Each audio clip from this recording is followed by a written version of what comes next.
Do you know any Arabic word? For some reason, I thought that because I'd learnt when I was little, I would just pick it up really easily again. But I can say like Assalamu alaikum, alaikum salam. I tried my best to learn how to ask for a cup of tea. ممكن شاي وسكر من فضلك? Yeah, that's right. That's good, actually. I am so excited to talk to you, Samaya. Please tell me a little bit about yourself. Well, I live with my parents and my two brothers and one sister in Aden. Actually, we used to live in Sana'a. I was born there and grown up there. But when the war started, we had to flee to Aden. I mean, my parents thought that it would be safer for us to go to Aden because our house in Sana'a was near of dangerous military places. Yeah.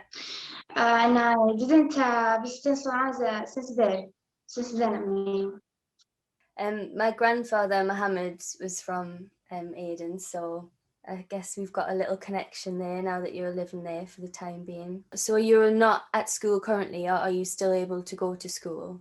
Yeah, I am. I am in my last year in school, actually. But I mean, I'm lucky to have the opportunity to go to school, but unfortunately, other girls don't.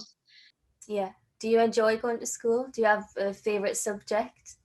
My favorite subject is English and math and physics. Oh, lovely. I love English. That was my favorite too. Do you have any role models? I have actually Oprah. Oprah? Yeah, I love her. She has been through a lot of horrible things in her life, but she did also become one of the most successful women around the world. Yeah. I mean, she actually, when I learned from her that there's nothing impossible in the world.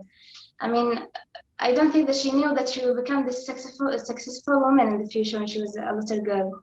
No, that's amazing actually that you have Oprah as your role model. As a young woman, I think that's really powerful. She is the original role model of, overcoming any obstacle, I think, isn't she? But actually, I want to ask you if you have a Yemeni tradition in your family life in UK. My grandfather was from Yemen. My grandmother was from Egypt.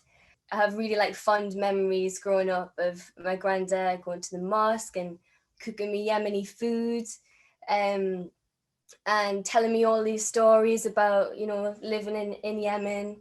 As I've got older, I feel like once my grandfather passed away when I was 13, I sort of lost a lot of my Yemeni identity because he was the main person in my life who would really champion my Yemeni heritage and encourage me to acknowledge it all the time.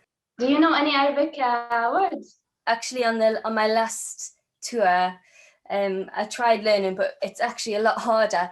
I tried my best to learn how to ask for a cup of tea because I love tea.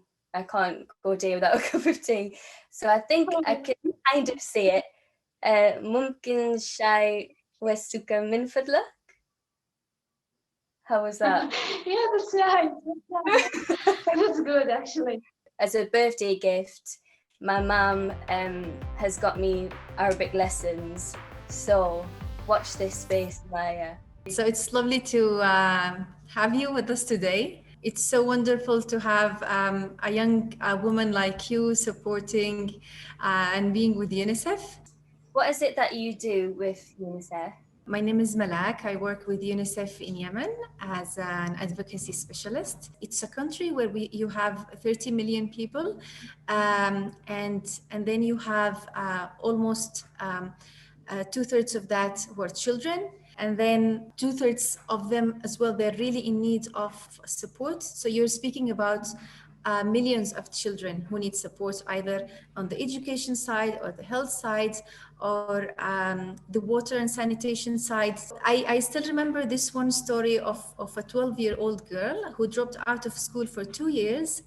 And then thanks to a UNICEF supported project that brought water network to her neighborhood, so she was able to go back to school. Yeah, I mean, education is so important for young people, and to have that sort of stripped away during the conflict and all the other challenges that you're facing in Yemen, and then to have coronavirus, you know, on top of that, you know, it's really quite relentless, isn't it? Well, thank you, Malak, and thank you, Samaya, for, you know, informing myself and everyone else that'll be watching this and what is going on in Yemen and what UNICEF are doing to help. I really think a lot of people are going to be inspired by your story, and I think it's so important to hear firsthand from incredible young women like yourself. You are really a remarkable young woman, Samaya, so thank you. It's honestly been really amazing speaking to both of you. Thank you very much, Jade. Thank you. It was really lovely to meet you. Thank you. Bye. Goodbye. Bye, Samaya. Bye, Jade.